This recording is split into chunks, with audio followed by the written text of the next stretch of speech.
नमस्कार प्यारे बच्चों। कैसे आप सब? आशा करता हूँ बढ़िया से होंगे, स्वस्थ होंगे, मस्त होंगे और आप सबकी पढ़ाई भी बढ़िया से चल रही होगी। तो आज एक और नए धमाकेदार वीडियो में हम लेके आए आपके जो अध्याय 6 चल रहा है कक्षा 10 की गणित में त्रिभुज। इसके 6 वीडियो पहले से ही अपलोड हैं। आज का ये आपका 7वां लेक्चर रहेगा। तो उन सभी वीडियोज की हमने एक प्लेलिस्ट बना रखी है जिसमें आपका चैप्टर 1 से लेके चैप्टर 6 तक कंप्लीट हो चुका है। उन सभी की प्लेलिस्ट बनी है, सभी वीडियोज आपके चैनल पर उपलब्ध हैं। तो अगर कहीं पर किसी भी चैप्टर में किसी प्रकार की कोई समस्या आ रही है तो आप प्लेलिस्ट पर जाकर वीडियो से अध्ययन कर सकते हैं। तब भी आपको किसी प्रकार की कोई दिक्कत आती है तो हमें कमेंट बॉक्स में ज़रूर बताएं। और मेरा व्हाट्सएप नंबर जो आपका 8853243603 उस पर संपर्क कर सकते हैं। तो चलिए चलते हैं सीधे अपने टॉपिक पर। जो आज का आपकी जो प्रश्नावली 6D के जो भी छूटे हुए सवाल हैं उन सभी का अध्ययन करेंगे आज के वीडियो में। तो चलिए, और साथ ही साथ आपको एक ज़रूरी सूचना और भी दे दें कि जो अपने चैनल पर हमने बताया कि आपको हाई स्कूल का कंप्लीट कोर्स मिलेगा जिसमें आपकी गणित की क्लास तो निरंतर चल ही रही है और साथ ही साथ विज्ञान भी आपकी, जिसमें आपकी रसायन विज्ञान कंप्लीट हो चुकी है। भौतिक विज्ञान की क्लास निरंतर अपलोड हो रही हैं और जीव विज्ञान आने वाले समय में अपलोड होगी। इसके बाद हिंदी है, अंग्रेजी है, और सामाजिक विज्ञान कला, इन सभी की भी क्लासें आपको निरंतर मिलेंगी। तो अभी आप गणित और विज्ञान का निरंतर अध्ययन करते रहिए, आने वाले समय में वो भी आपको क्लासें मिलेंगी। तो चलिए देर ना करते हुए, समय को देखते हुए चलते हैं सीधे वीडियो पर।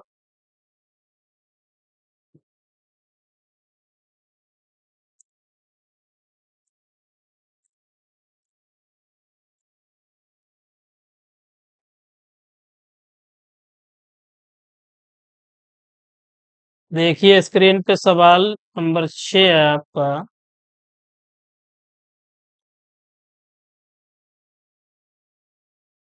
लिखा है दो समरूप त्रिभुजों में एक त्रिभुज का क्षेत्रफल है आपका 48 वर्ग सेंटीमीटर तथा एक भुजा का वर्ग 36 सेंटीमीटर है। यदि दूसरे त्रिभुज की संगत भुजा का वर्ग 24 सेंटीमीटर हो तो दूसरे त्रिभुज का क्षेत्रफल ज्ञात करना है। जो पिछले वीडियो में हमने आपको पढ़ाया था बिल्कुल सेम सवाल उसी के अकॉर्डिंग है कि एक त्रिभुज का क्षेत्रफल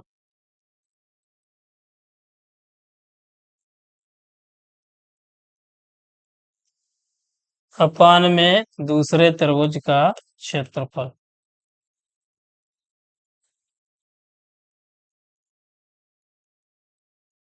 एक त्रिभुज का क्षेत्रफल अपान दूसरे त्रिभुज का क्षेत्रफल बराबर एक त्रिभुज की भुजा का वर्ग अपान दूसरे त्रिभुज की भुजा का वर्ग। तो चलिए मान रख लीजिए, बस हल हो जाएगा, ज्यादा कठिन नहीं है सवाल आपका। तो पहले त्रिभुज का क्षेत्रफल कितना है आपका 48। चलिए दूसरे का ज्ञात करना है। एक त्रिभुज की भुजा का वर्ग 36 और अपान में 24। इसे जब हल कर लेते हैं तो 12 तिया 36, 12 दूना 24, 48 बटे में हो जाएगा दूसरे त्रिभुज का क्षेत्रफल बराबर में है आपका 3/2। इसे जब आगे हल करेंगे हम तो 3 गुणा सेकंड त्रिभुज का क्षेत्रफल और बराबर में हो जाएगा 2 गुणा 48, या दूसरे त्रिभुज सेकंड त्रिभुज का क्षेत्रफल बराबर 2 × 48 बटा में 3। 3 से 3 एकम 3, 3 छक्के 18। तो सेकंड त्रिभुज का क्षेत्रफल बराबर हो गया 16 दूनी 32 सेंटीमीटर। लीजिए करिए नोट जल्दी। दूसरे त्रिभुज का क्षेत्रफल हमें प्राप्त हो गया 32 सेंटीमीटर स्क्वायर। सॉरी स्क्वायर नहीं लगाया हमने, स्क्वायर लगा लीजिए आप।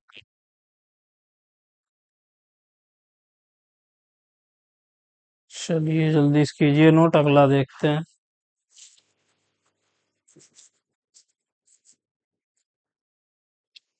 नेक्स्ट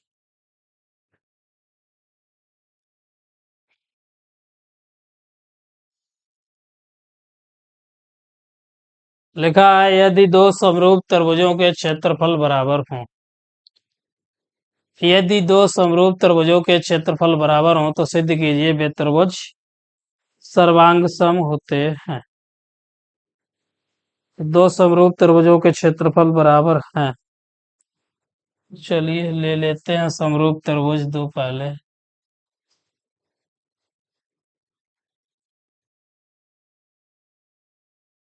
एक ए बी सी, इसी प्रकार एक दूसरा ले लें डी ई और एफ। दो त्रिभुज हमारे पास हैं, एक ए बी सी और डी ई एफ। तो दिया है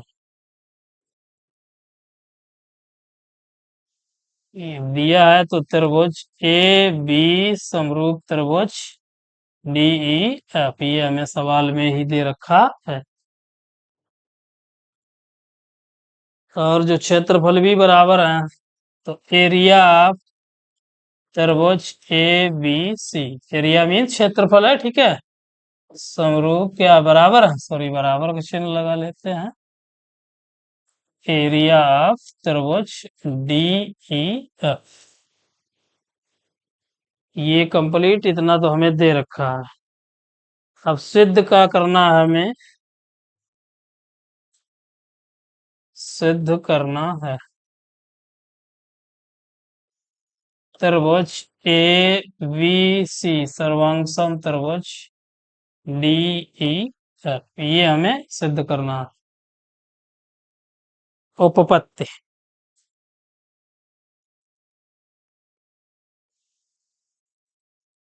उपपत्ति देखिए, समरूप त्रिभुजों के क्षेत्रफलों का अनुपात उनकी संगत भुजाओं के अनुपात के बराबर होता है। हमने थेल्स पर में भी बताया, डेली रिपीट करते हैं कि समरूप त्रिभुजों के क्षेत्रफलों का अनुपात उनकी संगत भुजाओं के अनुपात के बराबर होता है। तो चलिए एरिया ऑफ त्रिभुज एबीसी अपॉन एरिया ऑफ त्रिभुज डीई एफ, एरिया ऑफ त्रिभुज एबीसी और अपॉन में आपका त्रिभुज डीई एफ। तो बराबर हम लिख लेते हैं संगत भुजाएं बीसी का स्क्वायर अपॉन में हो जाएगा ई एफ का स्क्वायर। ठीक, यही तो संगत भुजाएं आपकी आधार है, हमने ले ली, कोई भी भुजा हो सकती है। अब दे रखा है आपको कि एरिया ऑफ त्रिभुज ए बी सी बराबर है एरिया ऑफ त्रिभुज D E F. Area of त्रिभुज एबीसी और एरिया ऑफ त्रिभुज डी ई एफ ये दे रखा है। तो यहाँ पर जब इसे इस प्रकार लिख लें हम, एरिया ऑफ त्रिभुज A B C upon area of त्रिभुज डी ई एफ, तो बराबर हम क्या बचेगा 1, तो यहाँ पे हम इसकी जगह 1 लिख लेते हैं। तो बन जाएगा आपका 1 बराबर B C square upon E F square, या बी सी स्क्वायर बराबर हो जाएगा आपका ई एफ स्क्वायर।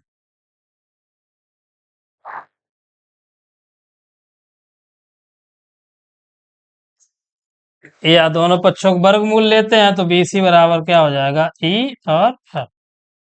तो एक साइड हमें बी सी बराबर ई एफ प्राप्त हो गई, बराबर है। आप एंगल कोई देख लें तो कोण ए बी सी, कोण ए बी सी किसके बराबर हो जाएगा, डी ई एफ के। डी ई एफ देख रहे हैं आप चित्र से कि बी बराबर किसके है, ई के है। तो angle A B C is equal to D E F, क्योंकि त्रिभुज कैसे हमारे समरूप।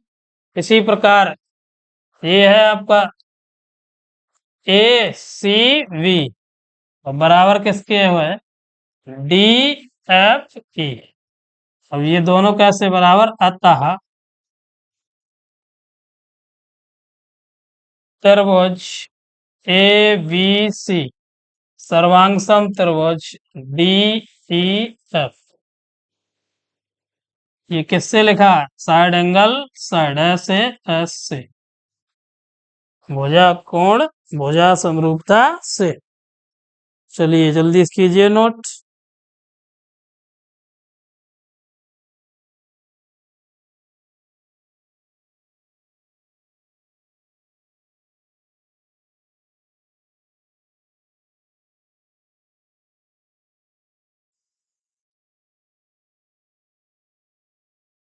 अगला,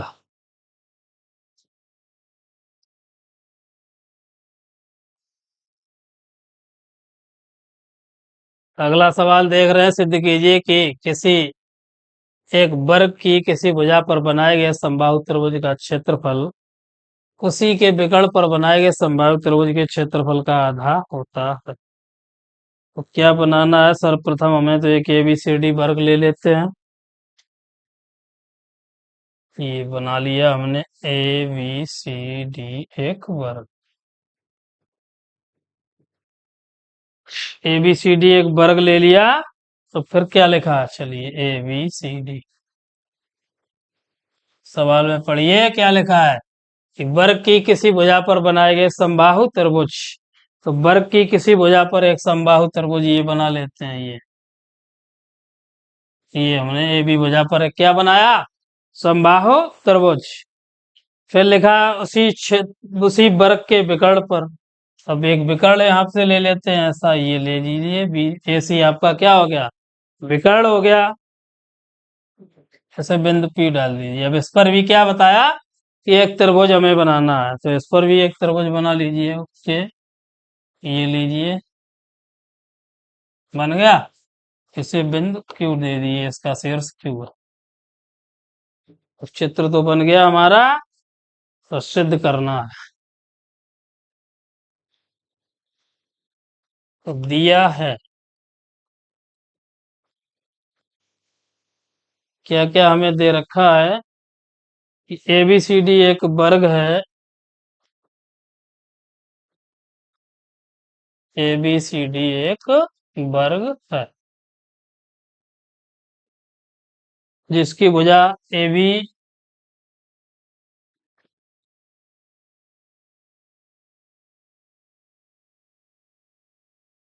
तथा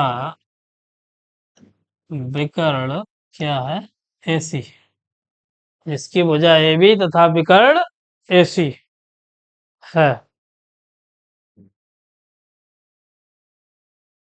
विकर्ण AC है, जिस पर दो समबाहु त्रिभुज, जिस पर दो समबाहु त्रिभुज क्या हमने बनाया, पहला ABP तथा दूसरा है आपका ACQ बने हैं। चलिए इतना हो गया, दिया है। अब देखिए सिद्ध क्या करना है कि एरिया ऑफ, सिद्ध करना है एरिया ऑफ त्रिभुज ABP। ये तो लिखा है समबाहु त्रिभुज के क्षेत्रफल का आधा होता है, तो आधा 1/2 एरिया ऑफ त्रिभुज ACQ कीजिए। ये सिद्ध करना हमें कि एरिया ऑफ ABP बराबर एरिया ऑफ त्रिभुज ACQ। आपको पपत्ती समबाहु त्रिभुज का क्षेत्रफल आप सभी ने कक्षा 9 में पढ़ा होगा। समबाहु त्रिभुज का क्षेत्रफल। तो समबाहु त्रिभुज का क्षेत्रफल क्या होता है कि अंडर रूल 3/4 इंटू भुजा स्क्वायर। अंडर रूल 3/4 भुजा स्क्वायर। तो एरिया ऑफ त्रिभुज A B P. Area of त्रिभुज ए बी पी बराबर, भुजा आपकी ए बी है तो ए बी का स्क्वायर और multiply under root 3/4। Under root 3/4। इसी प्रकार जो विकर्ण एसी पर आपका समबाहु त्रिभुज है, इसी प्रकार विकर्ण एसी पर बने समबाहु त्रिभुज का क्षेत्रफल। विकर्ण एसी पर बने समबाहु त्रिभुज का क्षेत्रफल। एरिया ऑफ त्रिभुज A C Q. Area of त्रिभुज ए सी क्यू बराबर ए C square into under root 3/4। ए C square into under root 3/4। बस अब इन्हीं से हल कर लेते हैं हम। तो एरिया ऑफ त्रिभुज A B P, area of त्रिभुज ए बी पी अपान में हो जाएगा एरिया ऑफ त्रिभुज ए सी क्यू। तो एरिया ऑफ त्रिभुज ए बी पी क्या है आपका, A B square into under root 3/4 और ये है आपका A C square under root 3/4 लिख लेते हैं इसके बाद में। तो A B square into under root 3/4, इसी प्रकार A C square into under root 3/4। तो ये आपका कैंसिल, हमें क्या प्राप्त हुआ, A B square upon A C square. A B square upon A C square. चलिए जल्दी से नोट कीजिए, फिर आगे बढ़ाते हैं इसे।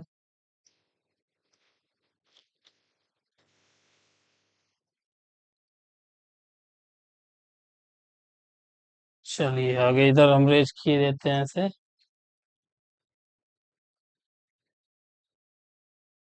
और भी गर्म, टेम्परेचर काफी हाई है। चलिए अब आगे से हल करते हैं हम जब, तो ऐसे लिख रखते हैं, sorry, A B upon A सी का होल वर्ग। ए बी अपान ए सी का होल वर्ग।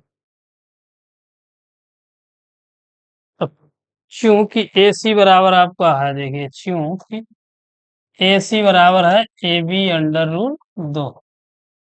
ए सी बराबर ए बी अंडर रूल 2। ये है आपका ए सी और ये है P, A be under rule 2। क्योंकि समबाहु त्रिभुज है, पाइथागोरस प्रमेय लगाएंगे, कर्ण स्क्वायर बराबर लंब स्क्वायर प्लस आधार स्क्वायर। तो ए बी का मान यहाँ पुट करेंगे, तो ए बी अपान ए सी की जगह लिखेंगे ए बी और √2। A B upon √2। A B से ए बी आपका कैंसिल, 1/√2 का होल वर्ग, या ऐसे जब हल करेंगे तो 1/2। बस हो गया, यही चाहिए था आपको। तो यहाँ से लिख सकते हैं, क्या लिख, एरिया ऑफ त्रिभुज ए बी पी अपान में था एरिया ऑफ त्रिभुज ए सी क्यू बराबर आया 1/2, या हल करेंगे इसे तो एरिया ऑफ त्रिभुज ए बी पी बराबर 1/2 और एरिया ऑफ त्रिभुज ए सी क्यू। लीजिए हो गया सर, कीजिए जल्दी से नोट।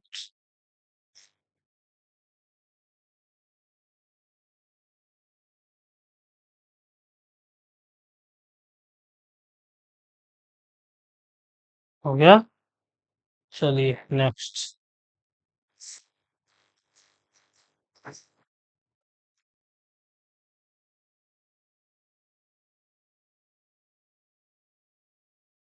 लिखा है, सिद्ध कीजिए दो समरूप त्रिभुजों के क्षेत्रफलों का अनुपात इनकी संगत मध्यिकाओं के अनुपात के या अनुपात का वर्ग होता है।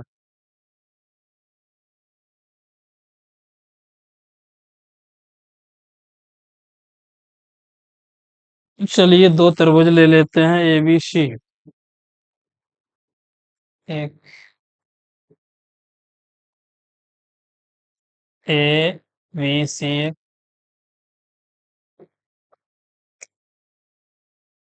इस पर एक मध्य का मान लेते हैं डी। इधर P Q are, P Q are इसकी मध्य का मान लेते हैं हम। हाँ, तो दो त्रिभुज हो गए हमारे पास। अब क्या दे रखा है पहले तो ये लिखिए। समरूप त्रिभुज क्या है? ए बी सी और पी क्यू आर। तो ए बी सी ऐसा ही लिख लेते हैं, समरूप त्रिभुज पी क्यू आर, उसकी मध्यकाएं हमें दे रखी हैं जो क्रमशः एडी और पीएम है। चलिए हटाइए, सिद्ध करना है, सिद्ध करना है। तो सिद्ध क्या करना है कि एरिया ऑफ त्रिभुज एबीसी, एरिया ऑफ त्रिभुज ए बी सी अपान में एरिया ऑफ त्रिभुज P Q R. Area of त्रिभुज एबीसी और एरिया ऑफ त्रिभुज पी क्यू आर बराबर मध्यकाएं आपकी एक एडी स्क्वायर, दूसरी क्या है पीएम स्क्वायर। ये हमें सिद्ध करना। चलिए उपपत्ति में देखते हैं।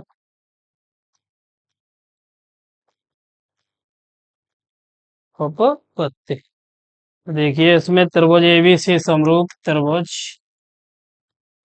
पी क्यू आर है आपका। त्रिभुज एबीसी समरूप किसके है? पी क्यू आर के। तो एरिया ऑफ त्रिभुज ए बी सी अपान एरिया ऑफ त्रिभुज P Q R. Area of त्रिभुज एबीसी बराबर तो एरिया ऑफ त्रिभुज पी क्यू आर। ये आपका हो जाएगा बराबर में भुजा का वर्ग, तो A B square upon P Q square. इसे इक्वेशन नंबर 1 नाम दे देते हैं।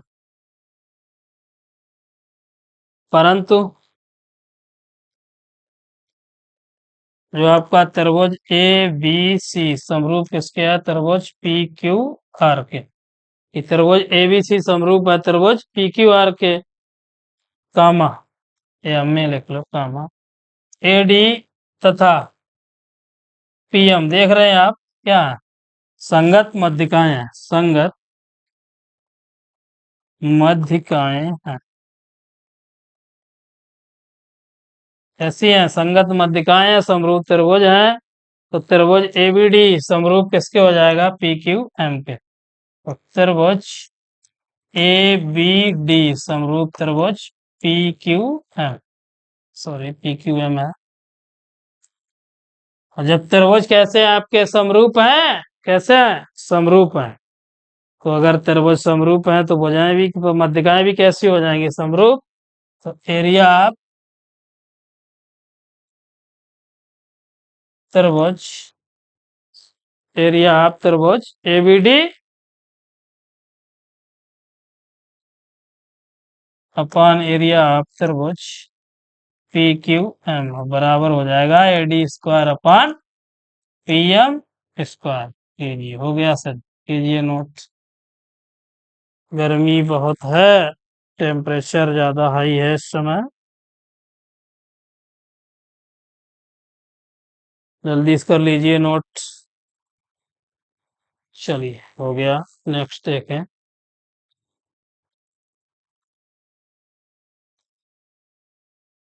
अगला सवाल देखिए, स्क्रीन पे लिखा है कि चित्र में, चित्र बना देते हैं पहले।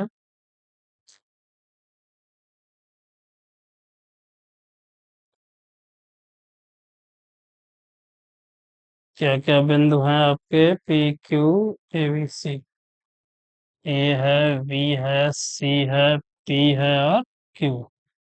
ये है आपके। लिखा है त्रिभुज ए सी बी समरूप त्रिभुज ए पी क्यू के है। त्रिभुज ए बी सी समरूप त्रिभुज ए पी क्यू समरूप है।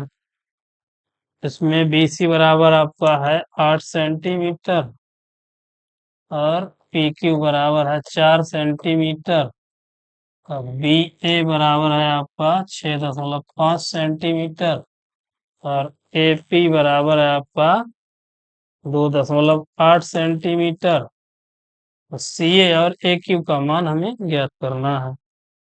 सी ए और ए क्यू तो B C upon A C, B C upon A सी बराबर हो जाएगा आपका P Q upon A P, P Q upon A P. अब बी सी का मान 8 अपान सी ए पता नहीं है हमें और ए पी क्यू का मान 4 और बटे देखिए ए पी का मान 2 कितना है 8। अब इसे हल कर लेते हैं तो 4 गुणा सी ए बराबर में 8 गुणा 2.8। ऐसे जब हल करेंगे सी ए बराबर हो जाएगा 4 गुणा 2.8 बटे 4, 4 दूना 8। सी ए बराबर आपका हो गया 2 गुणे 2.8 या सी ए बराबर 5.6 सेंटीमीटर। सी ए का मान हमें प्राप्त हो गया 5.6 सेंटीमीटर। इसी प्रकार बी सी अपान पी क्यू, बी सी अपान पी क्यू हो जाएगा बेस बेस है और बी ए अपान ए क्यू, बी ए अपान ए क्यू बस इसी के अकॉर्डिंग मान रख लीजिए। अब मान रखते ही आपको उत्तर प्राप्त हो जाएगा।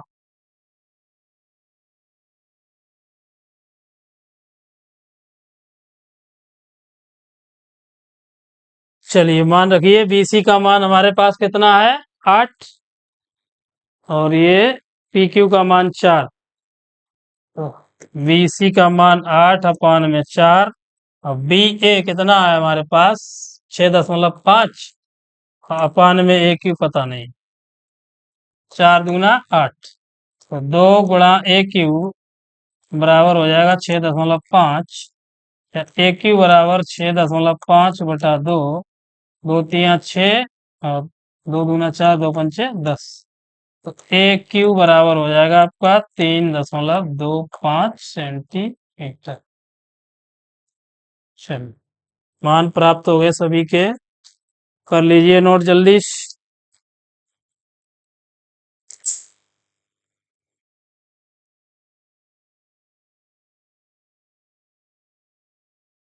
हो गया। चलिए आज के वीडियो में बस इतना ही, मिलेंगे अगले वीडियो में, तब तक के लिए धन्यवाद।